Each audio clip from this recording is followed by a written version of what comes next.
بسم الله الرحمن الرحيم. السلام عليكم ورحمة الله وبركاته. الحمد لله رب العالمين، والصلاة والسلام على أشرف المرسلين وعلى آله وصحبه وسلم. إن الحمد لله نحمده ونستعينه ونستغفره ونؤمن به ونتوكل عليه، ونعوذ بالله من شرور أنفسنا ومن سيئات أعمالنا. من يهده الله فلا مضل له ومن يضلله فلا هادي له، وأشهد أن لا إله إلا الله وحده لا شريك له، وأشهد أن محمدا عبده ورسوله. أما بعد، فيا أيها الناس أوصيكم عباد الله وإياي أولا بتقوى الله.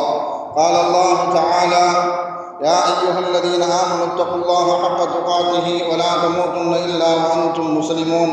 وقال تعالى أيضا: يا أيها الناس اتقوا ربكم الذي خلقكم من نفس واحدة وخلق منها زوجها وبث منهما رجالا كثيرا ونساء، واتقوا الله الذي تساءلون به والأرحام إن الله كان عليكم رقيبا.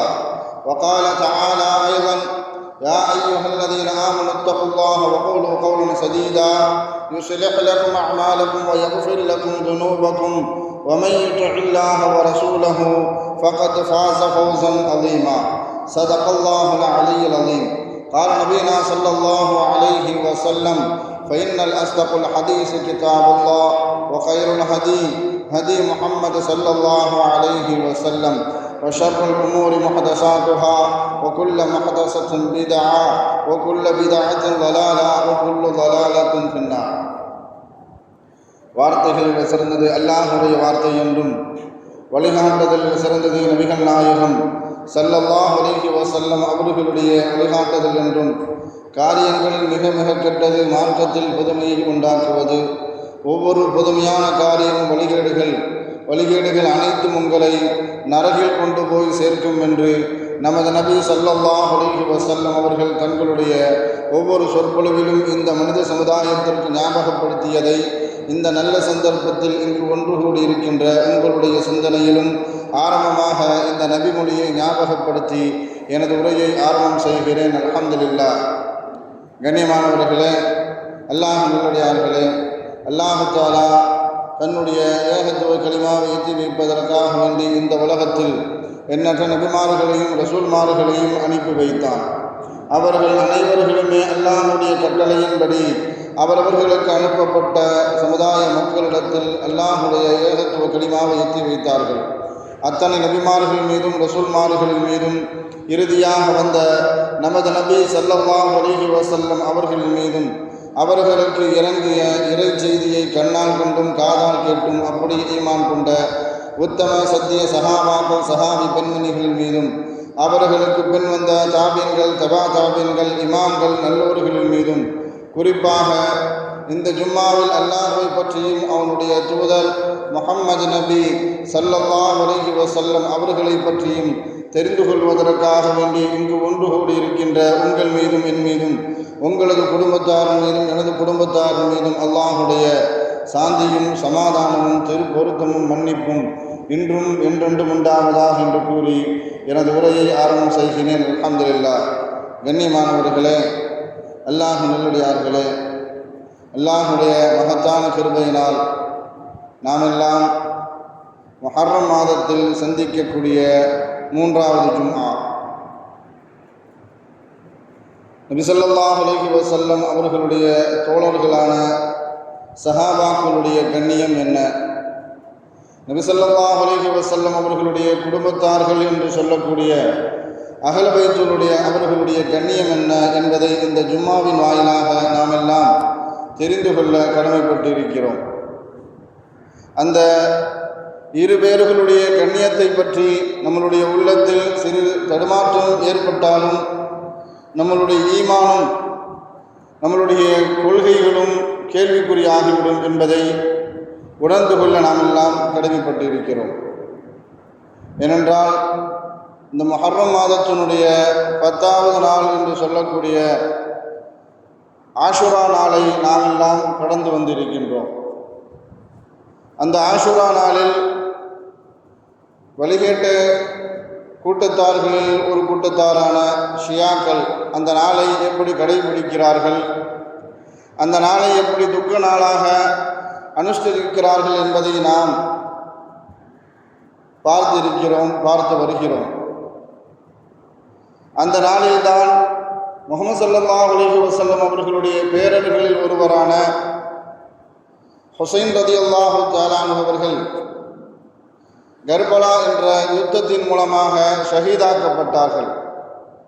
அதை நாங்கள்லாம் நினைவு கூறுகிறோம் என்ற பெயரினால், மார்க்கத்தின் பெயரால், இஸ்லாத்தின் பெயரால் வழிகட்ட கூட்டத்தார்களான ஷியாக்கள் அந்த நாளை நாங்கள் துக்கம் அனுஷ்டிக்கிறோம் என்ற பெயரால் மார்க்கத்திற்கும் இஸ்லாத்திற்கும் எந்த விதமான சம்பந்தமும் இல்லாத சில செயல்பாடுகளையும் சில துக்கங்களையும் அனுஷ்டித்து வருகிறார்கள். அதுக்கும் மார்க்கத்திற்கும் எந்த விதமான சம்பந்தமும் இல்லை. இன்னும் சொல்லப்போனால் சஹாபாக்களை நாம் எப்படி நேசிக்க வேண்டும், ஸல்லல்லாஹு அலைஹி வஸல்லம் அவர்களுடைய குடும்பத்தார்களான அஹ்ல பைத்தை நாம் எப்படி நேசிக்க வேண்டும் என்பதை குறித்து மார்க்கம் நமக்கு தெளிவான ஒரு வழிகாட்டுதலை தந்திருக்கிறது. ஆனால் நாம் எப்படிப்பட்ட மோசமான காலகட்டத்தில் வாழ்ந்து கொண்டிருக்கிறோம் என்பதை நாம் உணர்ந்து கொள்ள கடமைப்பட்டிருக்கிறோம். கொள்கை கோட்பாடுகள், கொள்கை குழப்பங்கள் நிறைந்த ஒரு மோசமான காலகட்டத்தில் நாம் எல்லாம் வாழ்ந்து வருகிறோம். இணையதளங்களும் மீடியாக்களும் ஊடகங்களும் அதிகமாகிவிட்ட இந்த காலகட்டத்தில் அதன் மூலமாகவே கொள்கை குழப்பங்களை, நச்சுக்கருத்துக்களை அதன் மூலமாக மக்களுக்கு பரப்பி வரக்கூடிய சில சமுதாய துரோகிகளுக்கு மத்தியில் நாம் எல்லாம் ஒரு மோசமான காலகட்டத்தில் நாம் வாழ்ந்து வருகிறோம். ஆனால் நாம் எப்படிப்பட்ட கூட்டத்தார்கள் என்பதை நாம் முதலில் உணர்ந்து கொள்ள வேண்டும். நாம் எல்லாம் அஹ்ல சுன்னத் வல் ஜமாஅத் என்ற கூட்டத்தை சார்ந்தவர்கள். அதாவது நாம் கடைபிடிக்கக்கூடிய செயல்பாடுகளாக இருந்தாலும் சரி, நாம் பின்பற்றக்கூடிய சட்டத்திட்டங்களாக இருந்தாலும் சரி, அவைகள் அனைத்தும் குர்ஆன் ஹதீஸின்படி இயற்றப்பட்டு இருக்கிறது என்பதை நாம் உணர வேண்டும். அஹ்ல சுன்னத் என்று சொன்னாலே சஹாபாக்கள் அனைத்து சஹாபாக்களையும் ஏற்றுக்கொள்வது, அனைத்து சஹாபாக்களும் அறிவித்த ஹதீஸுகளையும் ஏற்றுக்கொள்வது. வல் ஜமாஅ என்று சொன்னாலே குர்ஆனுக்கும் ஹதீஸுக்கும் சஹாபாக்கள் என்ன விளக்கத்தை உரைத்தார்களோ, சஹாபாக்களை பின்வந்த தாபீன்கள் என்ன விளக்கத்தை தந்தார்களோ, அவர்களை பின்வந்த தபா தாபீன்கள் குர்ஆனுக்கும் ஹதீஸுக்கும் எந்த விளக்கத்தை தந்தார்களோ அதன்படி வாழக்கூடியவர்களுக்கு பெயர்தான் அஹ்லே சுன்னத் வல் ஜமாஅத். ஆனால் ஸல்லல்லாஹு அலைஹி வஸல்லம் அவர்களுடைய காலகட்டத்திலே உருவான ஹவாரிஜியாக்கள், அவர்கள் சஹாபாக்களையும் ஏற்றுக்கொள்ள மாட்டார்கள், சஹாபாக்கள் அறிவிக்கக்கூடிய ஹதீஸுகளையும் ஏற்றுக்கொள்ள மாட்டார்கள். அலி ரலியல்லாஹு தஆலா அவர்களுடைய காலகட்டத்தில் உருவான மிகப்பெரிய ஒரு வரிகளான கூட்டம் ஷியாக்கள். அவர்களுக்கு தனக்கு தோணக்கூடிய சில சஹாபாக்களை மாத்திரம் ஏற்றுக்கொள்வார்கள், தனக்கு ஒத்துவரக்கூடிய சில ஹதீஸுகளை மாற்றமே ஏற்றுக்கொள்வார்கள். ஆனால் அஹ்லே சுன்னத் ஜமாஅத்தினுடைய மிகப்பெரிய ஒரு கொள்கையே எல்லா சஹாபாக்களையும் ஏற்றுக்கொள்வது, எல்லா சஹாபாக்களும் அறிவித்த அனைத்து ஹதீஸுகளையும் ஏற்றுக்கொள்வது. சஹாபாக்கள் குர்ஆனுக்கும் ஹதீஸுக்கும் எந்த விளக்க உரைகளை தந்தார்களோ, தாபீன்கள் எந்த விளக்க உரைகளை தந்தார்களோ, அவர்களை பெற்று வந்த தபா தாபீன்கள் எந்த விளக்க உரைகளை தந்தார்களோ அனைத்தையும் ஏற்றுக்கொள்வர்களுக்கு பெயர்தான் அஹ்லே சுன்னத் வல் ஜமாஅத். ஸல்லல்லாஹு அலைஹி வஸல்லம் அவர்கள் சொல்லும் பொழுது இப்படி சொல்லி காட்டுவார்கள், இன்னல்லாஹ யஸ்தாரனி நபியா, அல்லாஹு தஆலா என்னை நபியாக தேர்ந்தெடுத்தான். வ யஸ்தாரலி அஸ்ஹாபா, எனக்கு தோழர்களையும் அல்லாஹு தஆலா தேர்ந்தெடுத்து தந்தான். அந்த தோழர்களில் சிலரை எனக்கு உதவி செய்யக்கூடியவர்களாகவும், சிலரை எனக்கு சம்பந்திகளாகவும், சிலரை எனக்கு திருமணத்தின் மூலமாக உறவுகளாகவும் அல்லாஹு தஆலா எனக்கு தேர்ந்தெடுத்து தந்தான். ஆனால் அந்த சஹாபிகளை யார் திட்டுவார்களோ, அந்த சஹாபிகளை யார் விமர்சனம் செய்வார்களோ அவர்களுக்கு அல்லாஹ்வுடைய சாபமும் மலக்குமார்களுடைய சாபமும் உலகத்தில் வாழக்கூடிய அனைத்து மக்களுடைய சாபமும் அவர்கள் மீது உண்டாகட்டும் என்பதாக ஸல்லல்லாஹு அலைஹி வஸல்லம் அவர்கள் சொன்னார்கள். மாத்திரமல்ல, கியாமத்தில் அவர்கள் செய்த எந்த விதமான ஃபர்லான நன்மைகளையும் சுன்னத்தான நஃபிலான வணக்கங்களுடைய நன்மையையும் அல்லாஹ் தஆலா ஏற்றுக்கொள்ள மாட்டான் என்பதாக பகிரங்கமாக ஸல்லல்லாஹு அலைஹி வஸல்லம் அவர்கள் எச்சரித்தார்கள். ஏன் இதை சொன்னாங்க அப்படின்னு சொன்னால், ஹஜ்ஜுக்கும் உம்ராவுக்கும் போனவர்களுக்கு தெரியும். அங்கே சென்று மதீனாவுக்கு செல்லக்கூடிய ஷியாக்கள் ஸல்லல்லாஹு அலைஹி வஸல்லம் அவர்களுடைய ரவுலா ஷரீஃபுக்கு சென்று விட்டால் உமர் ரலியல்லாஹு தஆலா அவர்களையும் அபூபக்கர் ரலியல்லாஹு தஆலா அவர்களையும் ஷியாக்கள் திட்டுவார்கள்.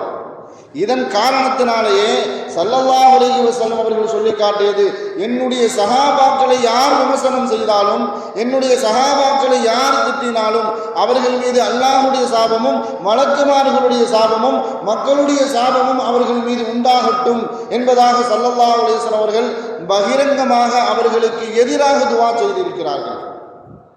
ஸல்லல்லாஹு அலைஹி வஸல்லம் அவர்கள் வாழக்கூடிய காலகட்டத்திலேயே அடுத்த ஹலீஃபா யார் என்று ஸல்லல்லாஹு அலைஹி வஸல்லம் அவர்கள் வெளிப்படையாக அறிவிக்கவில்லை.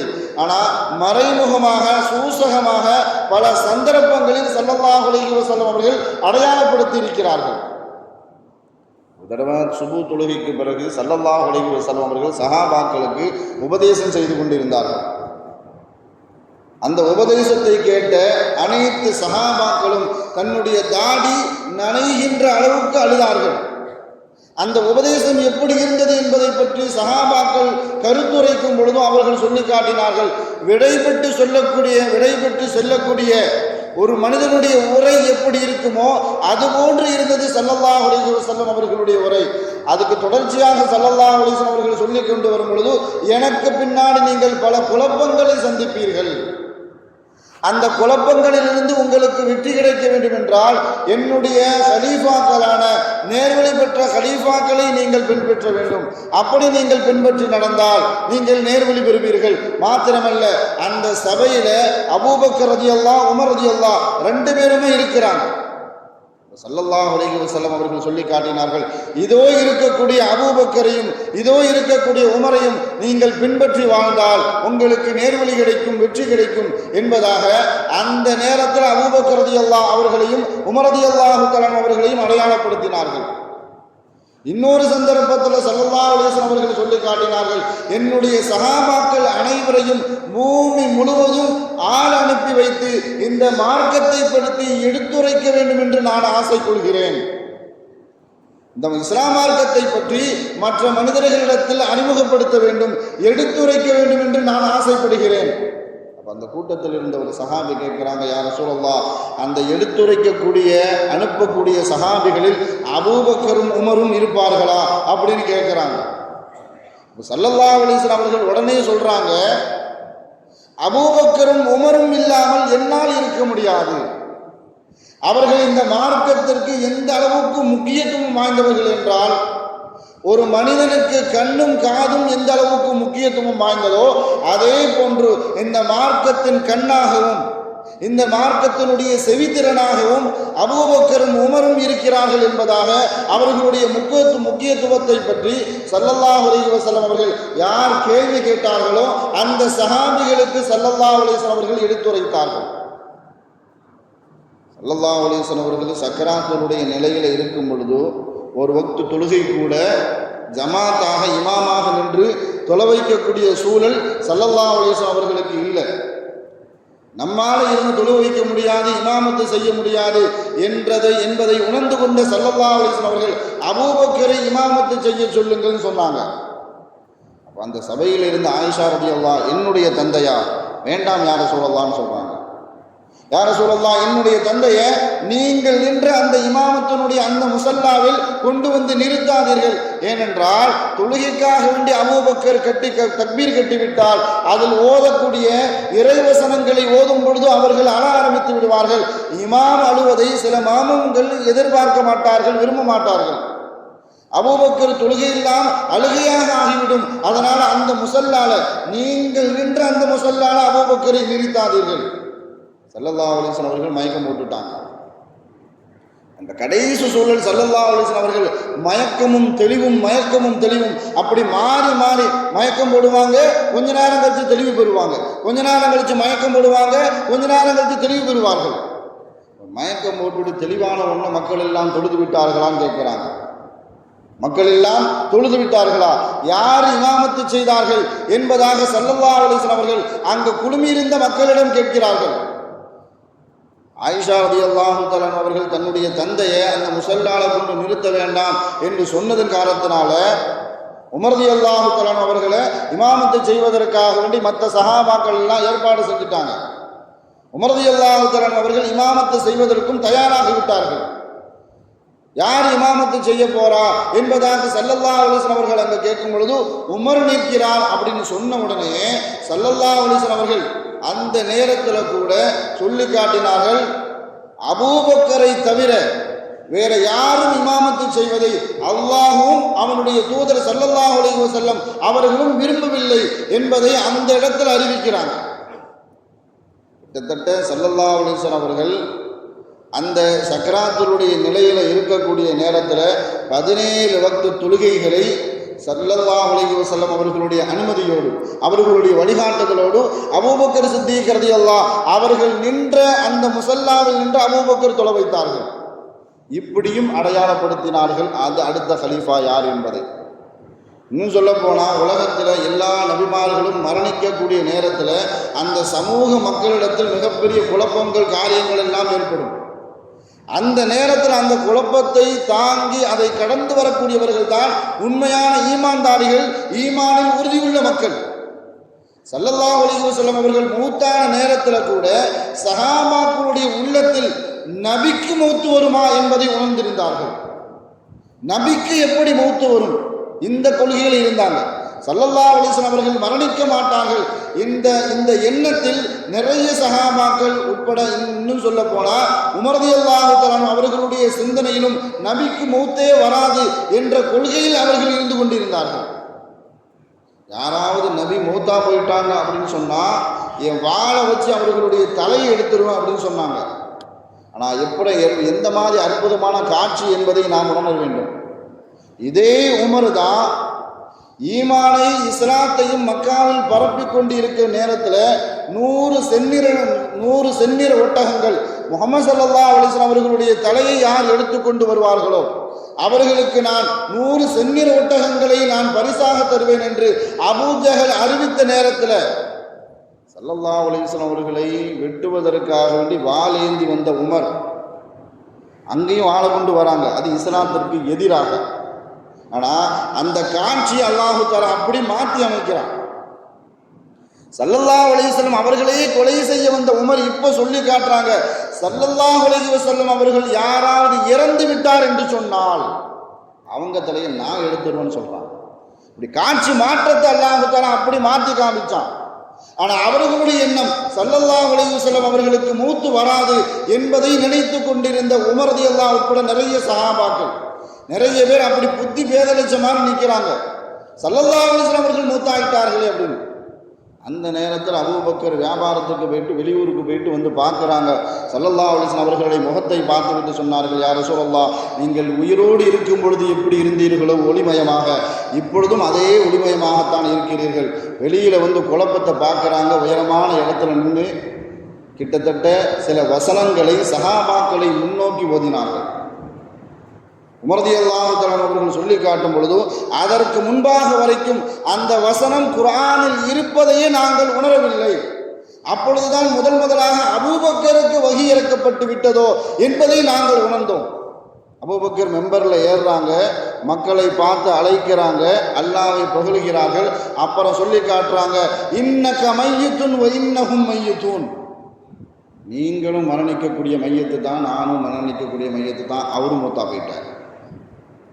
அங்கு இருக்கக்கூடிய முஹம்மது ஸல்லல்லாஹு அலைஹி வஸல்லம் அவர்களும் மூத்தா போய்விட்டார்கள்.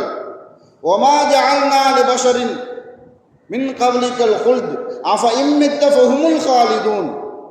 சூரத்துல் அம்பியால அல்லாஹ் தஆலா அழகா சொல்லி காட்டுவான், ஒமா ஜஅல்னா லிபஷரின் மின் கப்லிகல் குல்த், உலகத்தார்கள் யாருக்கும் இவருக்கு முன்பாக ஸல்லல்லாஹு அலைஹி வஸல்லம் அவர்களை முன்னிறுத்தியே அபூபக்கர் ரலியல்லாஹு அவர்களுடைய அந்த உரை அமைந்திருந்தது. வமா ஜஅல்னா லிபஷரின் மின் கப்லிகல் குல்த், இப்பொழுது இருக்கக்கூடிய இவருக்கு முன்பாக அல்லாஹ் தஆலா எந்த மனிதருக்கும் உலகத்தில் வாழக்கூடிய நிரந்தர உரிமையை அல்லாஹ் தஆலா யாருக்கும் கொடுக்கல. அதே மாதிரி இவருக்கும் கொடுக்கல. இவருக்கு அல்லாஹ் தஆலா என்ன செய்யல? அந்த உரிமையை கொடுக்கல. எல்லா வசனமும் அந்த குழப்பமாக இருக்கக்கூடிய அந்த சூழலில் ஒரு மனிதர் எழுந்து நின்று பேசணும்னு சொன்னா எவ்வளவு பெரிய தைரியம் வேணும்.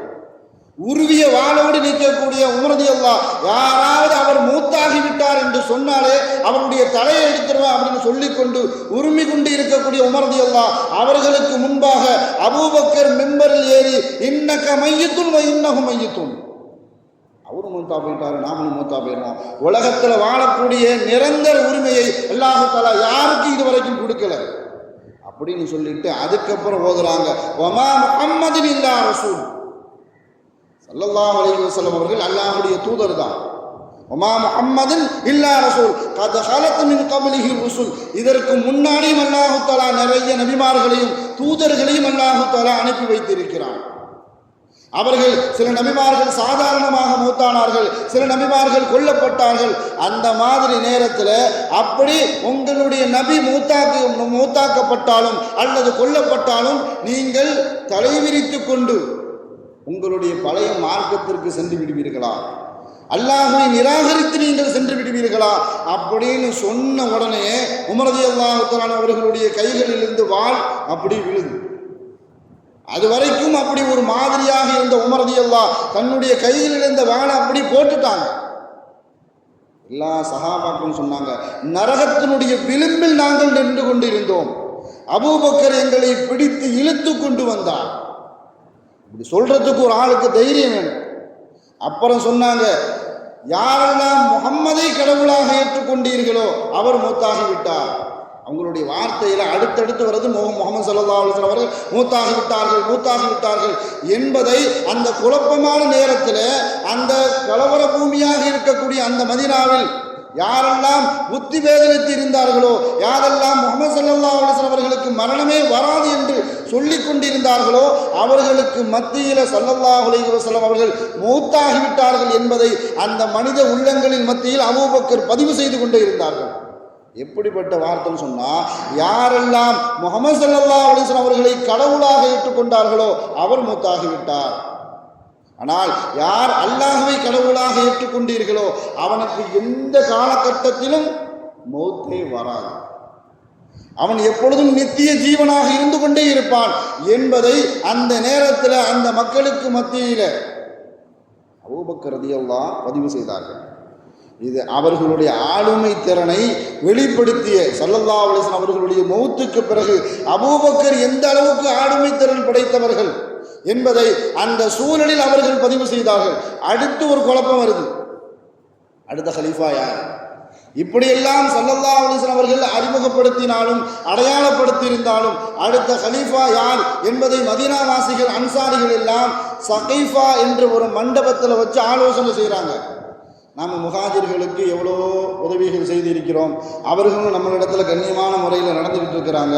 இப்போது அடுத்த கலீஃபா முஹாஜிரா அன்சாரிகளா அப்படின்னு அந்த நேரத்தில் ஆலோசனை கூட்டம் நடக்கும் பொழுதும் அன்சாரிகள் எல்லாமே யோகோபித்த கருத்தின் அடிப்படையில் சாதிபுன் முஆத் ரலியல்லாஹு அன்சாரிகள் தலைவர்களாக இருக்கக்கூடிய அவரை கலீஃபாவாக தேர்ந்தெடுத்து விட்டார்கள். அந்த சகீஃபா என்ற அந்த மண்டபத்திற்கு ஆலோசனை கூட்டம் நடக்கக்கூடிய அந்த இடத்திற்கு அபூபக்கர் ரலியல்லாஹு, உமர் ரலியல்லாஹு, அபு உபைதா ரலியல்லாஹு 3 சஹாபாக்களும் போறாங்க. அபூபக்கர் ரலியல்லாஹு அவங்கள்ட்ட போய் அன்சாரிகளுடைய சிறப்புகளை சொல்லி காட்டினார்கள். யாருடைய மனதையும் என்ன செய்யல, புண்படுத்தலை. அங்கே போய் சொல்லி காட்டினாங்க, அன்சாரிகள் இதை எந்த அளவுக்கு முஹாஜிர்களுக்கு உதவி செய்தார்கள், பொருளாதார ரீதியாக எல்லா விஷயமும் அந்த இடத்தில் எடுத்துரைத்தார்கள்.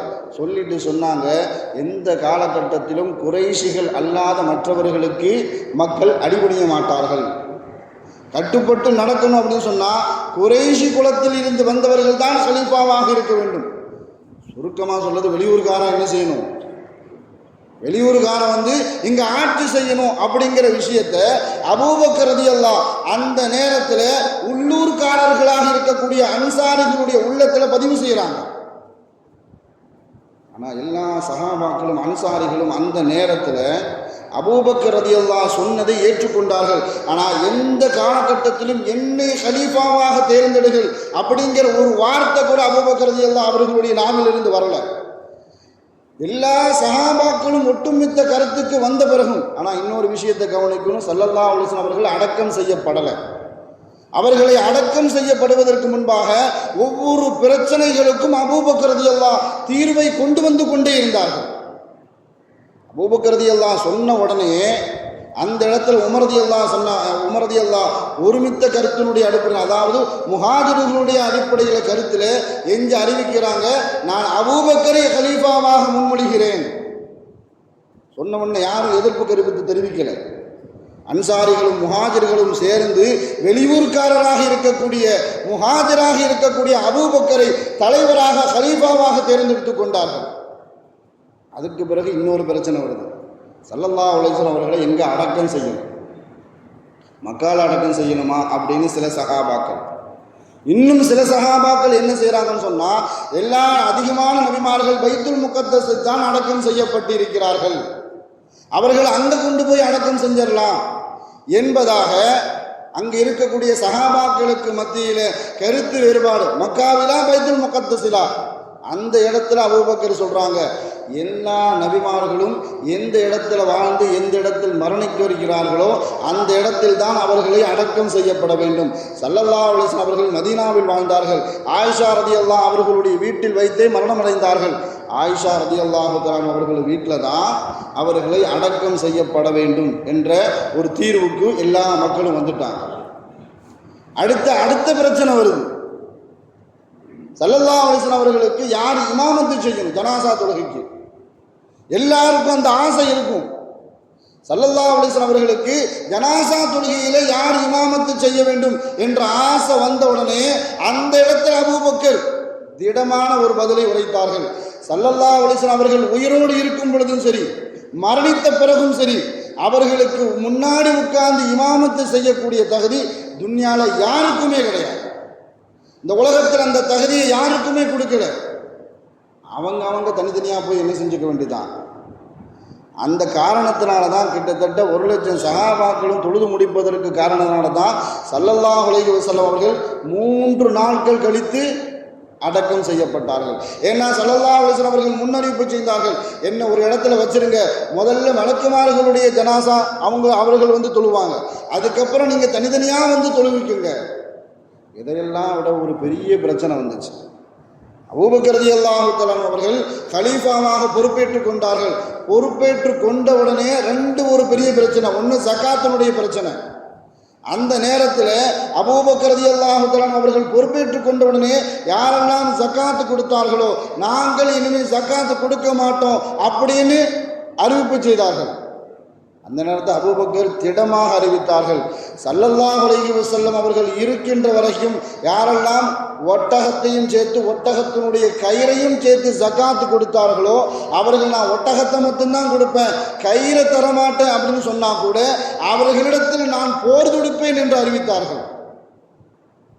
பெரிய பிரச்சனை என்னன்னு சொன்னா, ஸல்லல்லாஹு அலைஹி வஸல்லம் அவர்களுக்கு மதீனாலையும் சில தோட்டங்கள் சொத்தாக இருந்தது. அதே மாதிரி கைபருள்ள அந்த இடத்துலையும் ஸல்லல்லாஹு அலைஹி வஸல்லம் அவர்கள் சில தோட்டங்கள் சொத்தாக இருந்தது. இதை கேட்டு ஃபாத்திமா ரலியல்லாஹு தஆலா அவர்கள் முதல் கலீஃபா அபூபக்கர்கிட்ட வராங்க. வாரிசுரிமை அடிப்படையில் என்னுடைய தந்தர் முஹம்மது ஸல்லல்லாஹு அலைஹி வஸல்லம் அவர்களுடைய சொத்திலிருந்து எனக்கு அந்த தோட்டத்திலேருந்து கொஞ்சம் காலம் தாங்கலை, நான் அவர்களுடைய மகதானே, எனக்கு தாங்கலை அப்படின்னு சொன்ன உடனே இது மார்க்கமா மகளா அப்படிங்கிற பிரச்சனை. ஏன்னா ஸல்லல்லாஹு அலைஹி வஸல்லம் அவர்கள் உயிரோடு இருக்கிற காலகட்டத்தில் சொல்லி காட்டியது ஒரு விஷயம், நபிமார்களுடைய சொத்துக்கு அவர்களுடைய குடும்பத்தார்கள் எந்த காலகட்டத்திலும் வாரிசாக வரமாட்டார்கள். நபிமார்களுடைய சொத்து அது அமானிதம் மாதிரி, அது பொது சொத்து, அது பைத்துல் மால். பைத்துல் மாலில் கொண்டு போய் தான் சேர்க்கணுமே தவிர என் சொத்தை கேட்டு யார் வந்தாலும் யாருக்கும் அதற்கு வாரிசாக மாட்டார்கள் என்பதை ஸல்லல்லாஹு அலைஹி வஸல்லம் அவர்கள் முன்பே அறிவித்த இருந்ததின் காரணத்தினால ஃபாத்திமா ரலியல்லாஹு அவர்களுக்கு கொடுப்பதற்கு அவர்கள் மறுத்துவிட்டார்கள். இந்த ஹதீஸின் கீழே சில விளக்கங்கள் இமாம்கள் தருவார்கள். என்ன சொன்னால், அல்லாஹ் குர்ஆனில் ஸல்லல்லாஹு அலைஹி வஸல்லம் அவர்களுக்கு பிறகு அவர்களுடைய மனைவிமார்கள் அடுத்த திருமணம் செய்து கொள்ளக்கூடாது அப்படின்னு அல்லாஹ் சொல்லியிருப்பான். வலா துன்கிஹு, யாருக்கும் திருமணம் செய்யக்கூடாது நபிக்கு பின்னாடி. ஏன் அப்படின்னு சொன்னால், ஸல்லல்லாஹு அலைஹி வஸல்லம் அவர்களுடைய உடலுக்கு மாத்திரம்தான் அல்லாஹு தஆலா, இந்த உலகத்தில் அவர்களுக்கு மரணம். ஆனால் கபூரில் அவங்க என்ன செய்கிறாங்க, உயிரோடத்தான் இருக்கிறார்கள். உயிரோடு ஒரு கணவன் இருக்கும் பொழுது ஒரு மனைவி என்ன செய்யக்கூடாது, அடுத்து ஒரு திருமணம் எப்படி செய்யக்கூடாதோ அதே மாதிரி அபூபக்கர் ரலியல்லாஹு ஃபாத்திமா ரலியல்லாஹு தஆலா அவர்களுக்கு விளக்கி கொடுத்தார்கள். உன்னுடைய தந்தை கபூரில் உயிரோடு இருக்கிறார்கள், அவர்கள் உயிரோடு இருக்கும் பொழுது உங்களுக்கு சொத்து பிரிக்கிறதுக்கு எனக்கு ரைட்ஸ் கிடையாது. அது மாத்திரமல்ல, அவர்களுடைய சொத்து பைத்துல் மாலில் சேர வேண்டியது தான். ஆனால் இதை வச்சு தான் ஷியாக்கள் மிகப்பெரிய அரசியலே செஞ்சாங்க. இதுவரைக்கும் மக்காவுக்கு மதீனாவுக்கு போனவங்களுக்கு தெரியும், ஷியாக்கள் யாராவுக்கு உம்ராவுக்கு ஹஜ்ஜுக்கோ வந்துட்டாங்க அப்படின்னு சொன்னால் ஸல்லல்லாஹு அலைஹி வஸல்லம் அவர்கள் மீது ஸலவாத்து சொல்வார்கள். ஆனால் சஹாபாக்களை திட்டுவாங்க. குறிப்பாக அங்கு அடக்கம் செய்யப்பட்டிருக்க அபூபக்கர் அவர்களையும் சபிப்பார்கள், உமர் ரலியல்லாஹு அவர்களையும் சபிப்பார்கள். இந்த ஷியாக்கள் பின்னாடி வந்து எந்த அளவுக்கு குழப்பம் செய்தார்கள், அரசியல் செய்தார்கள், தவறான ஒரு வரலாறை பதிவு செய்திருக்கிறார்கள் என்பதை இந்த சமூக மக்கள் விளங்கி கொள்ள வேண்டும். ஆட்சி பொறுப்பை ஏற்றுக்கொள்ளக்கூடிய விஷயத்தில் உமர் அலியை ஏமாற்றிவிட்டார். நான் வாரிசினுடைய அடிப்படையில் அகல பைத்து ஸல்லல்லாஹு அலைஹி வஸல்லம் அவர்களுடைய குடும்பம் என்ற அடிப்படையில் அலி ரலியல்லாஹு தஆலா அவர்களுக்குத்தான் ஹிலாஃபத்து முதலாவதாக வந்திருக்க வேண்டும். இதை தட்டி பறித்து விட்டார் அபூபக்கர் என்பதை வரலாறு பொய்யா எழுதி வச்சிருக்கிறான் ஷியா. அதே மாதிரி வாரிசுரிமை அடிப்படையில் ஸல்லல்லாஹு அலைஹி வஸல்லம் அவர்களுடைய சொத்துக்களிலிருந்து எனக்கு பிரித்து தாருங்கள் என்று அன்னை ஃபாத்திமா ரலியல்லாஹு வந்து கேட்ட நேரத்தில் அபூபக்கர் ரலியல்லாஹு கொடுக்கறதுக்கு மறுத்து விட்டார்கள். ஆனால் அதையும் அவர்கள் கபூல் செய்துட்டாங்க. இதுதான் சூழ்நிலை என்பதை அவர்களும் உணர்ந்து ஏற்றுக்கொண்டார்கள். பின்னாடி இவன் வரலாறுல எழுதி வச்சிருக்கிறான், அபூபக்கர் ஃபாத்திமா ரலியல்லாஹு அவர்களுடைய சொத்தை ஆட்டையை போட்டுட்டாங்க, அபகரித்து கொண்டார் என்பதை தவறான ஒரு பதிவை சமூக மக்களுக்கு அந்த கருத்து தவறாக கொண்டு போய் சேர்க்கணும் என்பதற்காக வேண்டி ஷியாக்கள் இந்த ரெண்டு விஷயத்திலையும் மிகப்பெரிய அளவுக்கு அரசியல் செய்திருக்கிறார்கள். மிகப்பெரிய ஒரு பொய்யான ஒரு பிரச்சாரத்தை பதிவு செய்திருக்கிறார்கள்.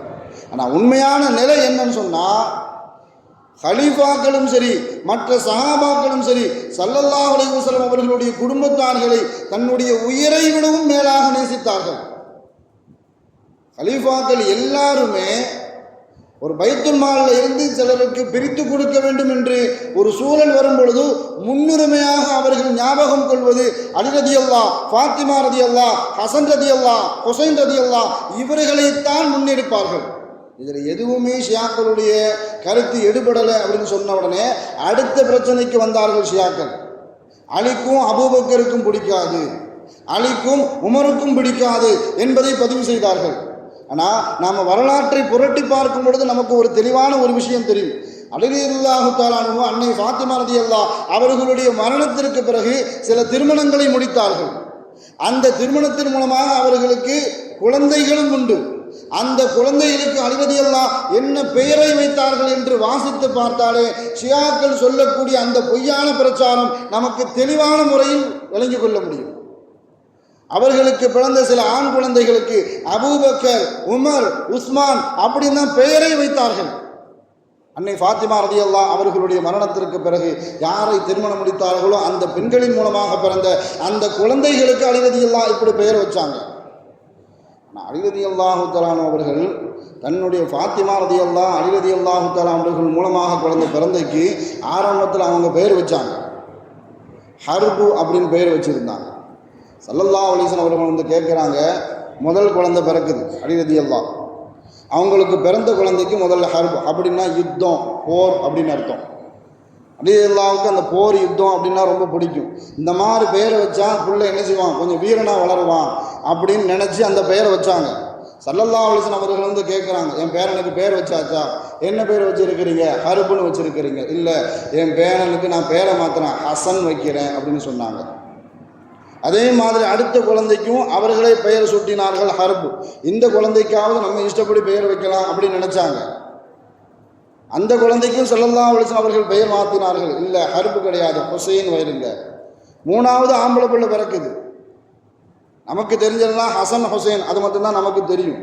நான் அலி ரலியல்லாஹ், அன்னை ஃபாத்திமா ரலியல்லாஹ் அவர்களின் மூலமாக மூணாவது ஆம்பளை பிள்ளை பிறக்குது. அந்த குழந்தைக்கும் ஹர்புன்னு தான் பெயர் வச்சார், யுத்தம், போர் அப்படின்னு. அந்த குழந்தைக்கும் ஸல்லல்லாஹு அலைஹி வஸல்லம் அவர்கள் முஹஸ்ஸன், அது போர் கிடையாது, ஹர்பு கிடையாது, முஹஸ்ஸன் அப்படின்னு சொல்லிட்டு ஸல்லல்லாஹு அலைஹி வஸல்லம் அவர்கள் இந்த பெயரை நான் எதனால் வச்சேன்னு தெரியுமா? அதுக்கு விளக்கமும் கொடுத்தார்கள் ஸல்லல்லாஹு அலைஹி வஸல்லம் அவர்கள்.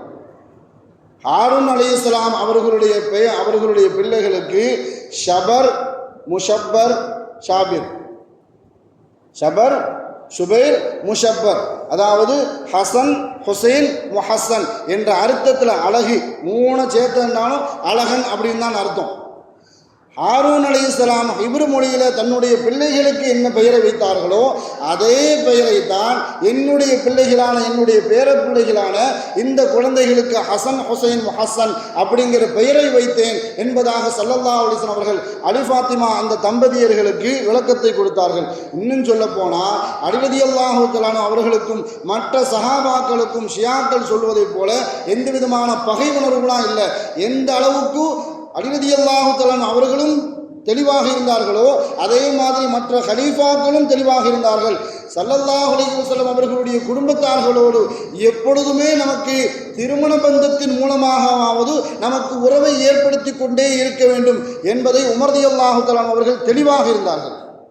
அன்னை ஃபாத்திமா ரலியல்லாஹு, அலி ரலியல்லாஹு அவர்களின் மூலமாக அலி ரலியல்லாஹு தஆலா அவர்களுக்கு ஹசன், ஹுசைன், முஹஸ்ஸன் அப்படின்னு 3 ஆம்பளை பிள்ளை. அதே மாதிரி ஜெய்னப், உம்மு குல்சூம் அப்படின்னு சொல்லக்கூடிய 2 பொம்பளை பிள்ளை. ஜெய்னப் ரலியல்லாஹு சின்ன குழந்தையாக இருக்கும்போது என்ன செஞ்சுட்டாங்க? மௌத்தா போயிட்டாங்க.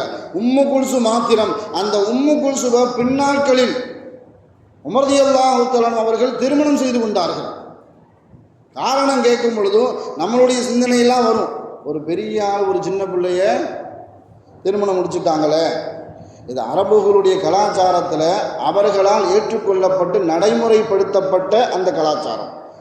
அதன் மூலமாக அலி ரலியல்லாஹு தஆலா அவர்கள் மனம் மோந்து உம்மு குல்சூம் ரலியல்லாஹு அவர்களை உமர் ரலியல்லாஹு தஆலா அவர்களுக்கு திருமணம் முடித்து கொடுத்தார்கள். ஏன்னு சொன்னால் எல்லா காலகட்டத்திலும் நான் நபியினுடைய குடும்பத்தோடு திருமண பந்தத்தின் மூலமாக உறவோடு இருக்க வேண்டும் என்பதை உமர் ரலியல்லாஹு தஆலா அவர்கள் உறுதியாக நம்பினார்கள். மாத்திரமல்ல, அதை செயல்படுத்தி கொண்டே வந்தார்கள். கருத்து வேறுபாடு இருந்தன்னு சொன்னால் தாம் பிள்ளைய உமர் ரலியல்லாஹு தஆலா அவர்களுக்கு ரலியல்லாஹு திருமணம் முடிச்சே கொடுத்துருக்க மாட்டாங்க. அந்த முறையில் பார்க்கும் பொழுது உமர் ரலியல்லாஹு தஆலா அவர்களுக்கு அலி ரலியல்லாஹு மாமனார். இப்படி மாற்றி மாற்றி என்ன செஞ்சுக்கிட்டாங்க? பின்னாடி காலகட்டத்தில் தன்னுடைய பேரப்பிள்ளைகளின் மூலமாக, தன்னுடைய மகன்கள் மூலமாக, மகள்கள் மூலமாக அந்த திருமண பந்தத்தை உமர் ரலியல்லாஹு, அலி ரலியல்லாஹு தொடர்ந்து கொண்டே வந்தார்கள். அதனால் ஷியாக்கள் சொல்லுவது போல அகலபைத்தின் மீதோ அல்லது சஹாபாக்களின் மீதோ தவறான எண்ணங்களோ கருத்தோ நம்மளுடைய உள்ளத்தில் எந்த காலகட்டத்திலும் வந்துவிடவும் கூடாது. அல்லாஹு தஆலா அப்படிப்பட்ட சிந்தனை வருவதிலிருந்து அல்லாஹு தஆலா நம் சமூக மக்களை அனைவரையும் பாதுகாத்து அருள் புரிவானாக. வாழும் காலமெல்லாம் மருத்துவமனை கஷ்டங்கள், அதன் செலவுகள், சிரமங்கள் அனைத்தை விட்டும் அல்லாஹு தஆலா நம்மை பரிபூர்ணமாக பாதுகாப்பானாக. வாழும் காலமெல்லாம் நோய் நொடிகள் இல்லாமல் உடல் ஆரோக்கியத்தோடு மன நிறைவோடு இன்பத்தோடு அல்லாஹுவை நின்று வணங்கி வழிபட்டும் வாழும் நசீபை எல்லாம் அந்த அல்லாஹ் உங்களுக்கும் எனக்கும் நம்மை ஈண்டெடுத்த தாய் தந்தையர்களுக்கும் நம் மனைவி மக்கள் உற்றார் உறவினர் யாவருக்கும் கொடுத்தருள் புரிவானாக என்று கூறி எனது வார்த்தையை நிவர்த்தி செய்கிறேன். வாஹிரு தாவானா அல்ஹம்துலில்லாஹி ரப்பில் ஆலமீன். அஸ்ஸலாமு அலைக்கும் வரஹ்மத்துல்லாஹி வபரகாத்துஹு.